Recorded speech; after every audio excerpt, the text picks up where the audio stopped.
Here we are on the 3rd of January. We're sailing in the Sea of Cortez.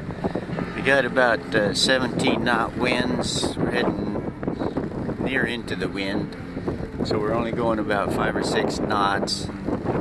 We're off the coast of Espi, Santo, which is this island that you see over here, and we're going to be turning in a few minutes into that island and go into one of those bays where we'll kind of spend the night.